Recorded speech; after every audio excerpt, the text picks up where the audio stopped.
দর্শক, এই মুহূর্তে জাতির উদ্দেশ্যে ভাষণ দিচ্ছেন প্রধান উপদেষ্টা ডক্টর মোহাম্মদ ইউনূস। যাচ্ছি তার ভাষণে। প্রবীণ সবাইকে আমার সালাম জানাচ্ছি। আসসালামু আলাইকুম। গত বছর আগস্ট মাসে জুলাই গণ অভ্যুত্থানের শক্তি বলে আমরা অন্তর্বর্তী সরকার গঠন করেছিলাম। এরপর আমরা এখন আমাদের মেয়াদে একটি অত্যন্ত গুরুত্বপূর্ণ সন্ধিক্ষণে উপনীত হয়েছি।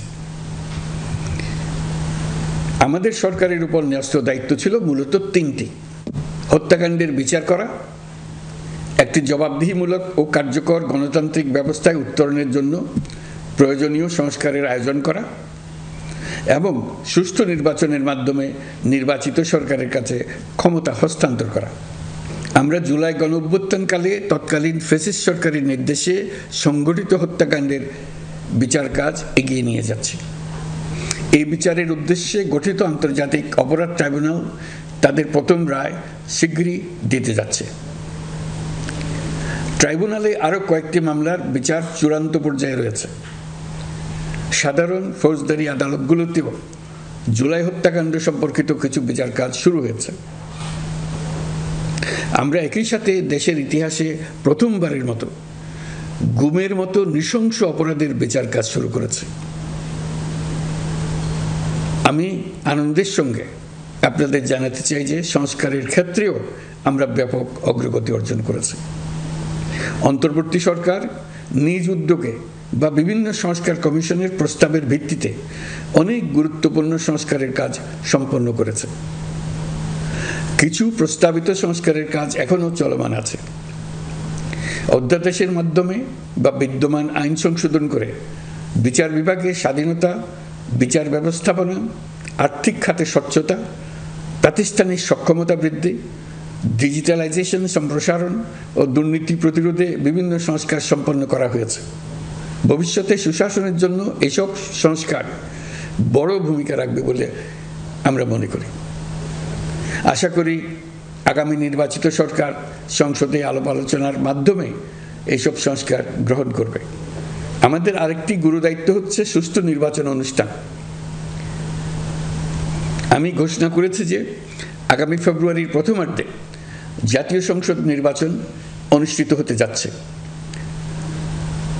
এই নির্বাচন উৎসব মুখর, অংশগ্রহণমূলক ও সুষ্ঠুভাবে অনুষ্ঠানের জন্য আমরা সব প্রস্তুতি গ্রহণ করছি। আমাদের উপর অর্পিত দায়িত্ব আমরা সঠিকভাবে পালন করার জন্য সর্বাত্মক চেষ্টা করে যাচ্ছি। প্রিয় দেশবাসী, রাষ্ট্রকাঠামো সংস্কারের প্রস্তাব তৈরির লক্ষ্যে জাতীয় ঐকমত্য কমিশন নিরলসভাবে গত প্রায় 9 মাস ধরে কাজ করেছে। এই সময় কমিশন জুলাই গণ অভ্যুত্থানে অংশগ্রহণকারী রাজনৈতিক দলের প্রতিনিধিদের সঙ্গে দীর্ঘ আলাপ আলোচনা করেছে। অত্যন্ত সৌহার্দ্যপূর্ণ পরিবেশে ধৈর্য সহকারে রাজনৈতিক দলগুলো কমিশন কর্তৃক উত্থাপিত বিভিন্ন সংস্কার প্রস্তাব নিয়ে যুক্তিতর্ক উপস্থাপন করেছেন।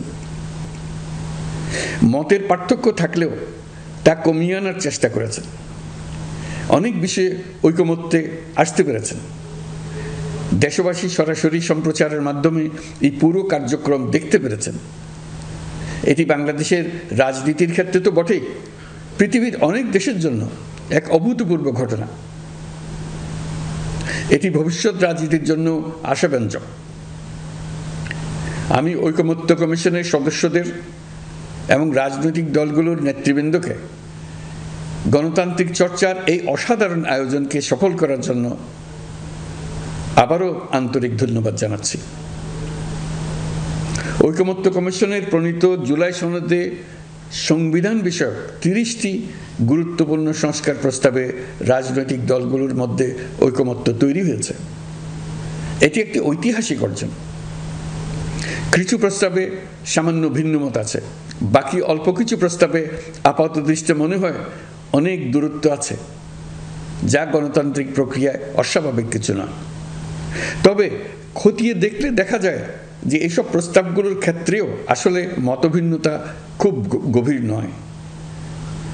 কেউ সংস্কারটা সংবিধানে করতে চেয়েছেন, কেউ আইনের মাধ্যমে করতে চেয়েছেন, কিন্তু সংস্কারের প্রয়োজনীয়তা নীতি ও লক্ষ্য নিয়ে কারোর মধ্যে মতভেদ নেই।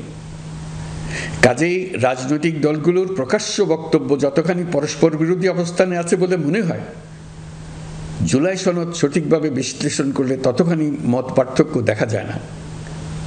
এটি আমাদের অনন্য অর্জন। এতে জাতি এগিয়ে যেতে সাহসী হয়। এসব বিবেচনায় রেখে এবং রাজনৈতিক দলগুলো কর্তৃক স্বাক্ষরিত জুলাই সনদকে মূল দলিল হিসেবে ধরে নিয়ে অন্তর্বর্তী সরকার আজকের উপদেষ্টা মণ্ডলীর সভায় জুলাই জাতীয় সনদ সংবিধান সংস্কার বাস্তবায়ন আদেশ 2025 অনুমোদন করেছে। এটা বিরাট খবর। প্রয়োজনীয় স্বাক্ষর শেষে এটি ইতিমধ্যে গেজেট নোটিফিকেশন করার পর্যায়ে পৌঁছে গেছে।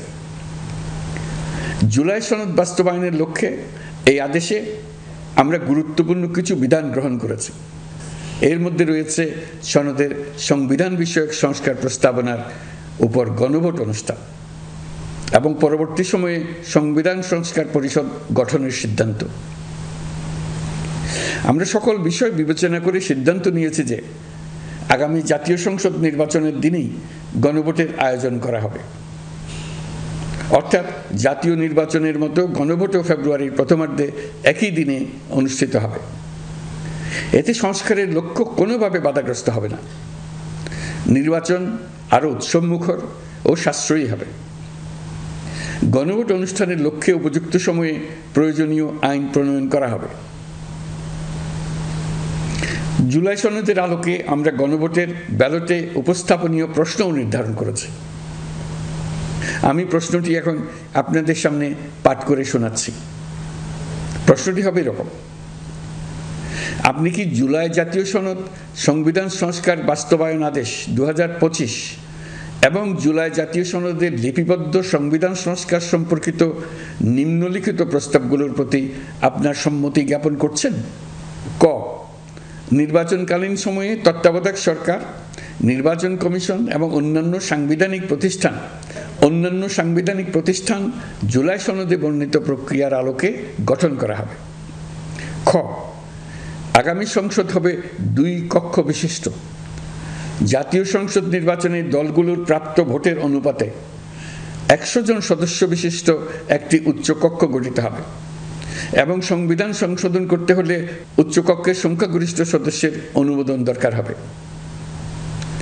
গ, সংসদে নারীর প্রতিনিধি বৃদ্ধি, বিরোধী দল থেকে ডেপুটি স্পিকার ও সংসদীয় কমিটির সভাপতি নির্বাচন, প্রধানমন্ত্রীর মেয়াদ সীমিতকরণ, রাষ্ট্রপতির ক্ষমতা বৃদ্ধি, মৌলিক অধিকার সম্প্রসারণ, বিচার বিভাগের স্বাধীনতা ও স্থানীয় সরকার সহ বিভিন্ন বিষয়ে যে 30টি প্রস্তাবে জুলাই জাতীয় সনদে রাজনৈতিক দলগুলোর ঐকমত্য হয়েছে, সেগুলো বাস্তবায়নে আগামী নির্বাচনে বিজয়ী দলগুলো বাধ্য থাকবে। ঘ, জুলাই সনদে বর্ণিত অন্যান্য সংস্কার রাজনৈতিক দলগুলোর প্রতিশ্রুতি অনুসারে বাস্তবায়ন করা হবে। গণভোটের দিন এই 4টি বিষয়ের উপর একটি মাত্র প্রশ্নে আপনি হ্যাঁ বা না ভোট দিয়ে আপনার মতামত জানাবেন। গণভোটের সংখ্যাগরিষ্ঠ ভোট হ্যাঁ সূচক হলে আগামী সংসদ নির্বাচনে নির্বাচিত প্রতিনিধি নিয়ে একটি সংবিধান সংস্কার পরিষদ গঠিত হবে। এই প্রতিনিধিগণ একই সাথে জাতীয় সংসদের সদস্য হিসেবে দায়িত্ব পালন করবেন। পরিষদ তার প্রথম অধিবেশন শুরুর তারিখ হতে 180 কার্যদিবসের মধ্যে সংবিধান সংস্কার করবে। সংবিধান সংস্কার সম্পন্ন হওয়ার পর 30 কার্যদিবসের মধ্যে সংসদ নির্বাচনে প্রাপ্ত ভোটের সংখ্যানুপাতে উচ্চকক্ষ গঠন করা হবে। এর মেয়াদ হবে নিম্নকক্ষের শেষ কার্যদিবস পর্যন্ত। জুলাই সনদ বাস্তবায়নের অঙ্গীকারনামা অনুসারে সংবিধানে জুলাই জাতীয় সনদ অন্তর্ভুক্ত করার ব্যবস্থা গ্রহণ করা হবে। এটিও আজকে অনুমোদিত আদেশে উল্লেখ করা হয়েছে। প্রিয় দেশবাসী, অভ্যুত্থানের পর দায়িত্ব গ্রহণ করে অর্থনীতিকে গভীর গহ্বর থেকে উদ্ধার করা ছিল আমাদের জন্য একটা বিরাট চ্যালেঞ্জ। গত 15 মাসে আমরা সেই চ্যালেঞ্জ উতরাতে সক্ষম হয়েছি। রপ্তানি, বৈদেশিক বিনিয়োগ ও রিজার্ভ সহ অর্থনীতির সবগুলো সূচকে দেশ ইতিবাচক ধারায় ফিরেছে।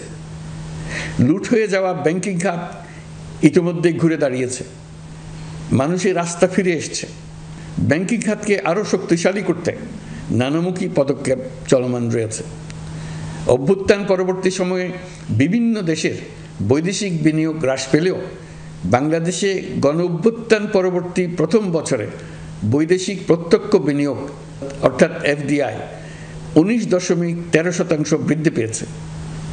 এটি বৈশ্বিক প্রবণতার বিপরীতে এক অনন্য অর্থনৈতিক দৃষ্টান্ত স্থাপন করেছে।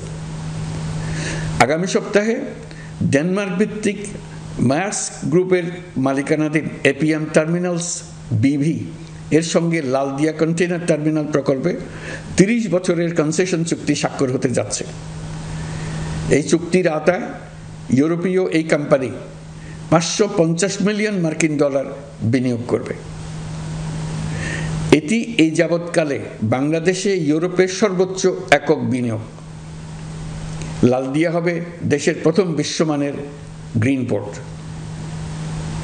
প্রিয় দেশবাসী, প্রায় 1.5 যুগ ধরে আমাদের জনগণ ভোটাধিকার থেকে বঞ্চিত ছিলেন। তারা আজ আসন্ন নির্বাচনে তাদের ভোটাধিকার প্রয়োগ করার জন্য উন্মুখ হয়ে আছেন। আগামী ফেব্রুয়ারিতে সুষ্ঠু নির্বাচন অনুষ্ঠানের বিষয়ে অভ্যুত্থানের সপক্ষে রাজনৈতিক দলগুলোকে অবশ্যই ঐক্যবদ্ধ থাকতে হবে। তা না হলে জাতি এক মহা বিপদের সম্মুখীন হবে। এই সম্পর্কে আমি আগেও একাধিকবার আমার আশঙ্কা প্রকাশ করেছি। ফ্যাসিবাদের বিরুদ্ধে 2024-এর জুলাইয়ে মৃত্যুর মুখোমুখি শির উঁচু করে দাঁড়িয়ে দেশবাসী যে ঐক্য গড়ে তুলেছিল, আমরা জীবিতরা যেন অল্প স্বল্প ভিন্নমত ও লঘু বিবাদে জড়িয়ে তার মর্যাদা ক্ষুণ্ণ না করি। 133 শিশু, শত শত তরুণ তরুণী, নারী পুরুষের মৃত্যু, হাজার হাজার মানুষের অঙ্গহানির যে আত্মত্যাগ, সেটিকে আমাদের সম্মান জানাতেই হবে। দেশের আপামর জনগণ সামান্য যা চায় তা হচ্ছে এই অগণিত হতাহতের স্মৃতির প্রতি শ্রদ্ধা জানিয়ে আমরা সবাই যেন ভিন্ন মতের প্রতি সহিষ্ণুতা দেখাই, দলীয় স্বার্থ অতিক্রম করে সম্মিলিত আকাঙ্ক্ষা ও জাতীয় চাওয়াকে ঊর্ধ্বে তুলে ধরি। তাই আমি আশা করি আমাদের এই সিদ্ধান্ত জাতির বৃহত্তর স্বার্থে রাজনৈতিক দলগুলো মেনে নেবে। একটি উৎসবমুখর জাতীয় নির্বাচনের দিকে জাতি এগিয়ে যাবে। এর মাধ্যমে আমরা নতুন বাংলাদেশে প্রবেশ করব। আমরা নতুন বাংলাদেশ গড়ার দ্বার প্রান্তে এসে পৌঁছলাম। মহান আল্লাহ আমাদের সহায় হন। আমাদের আশা মহান আল্লাহ পূরণ করুন। আল্লাহ হাফেজ।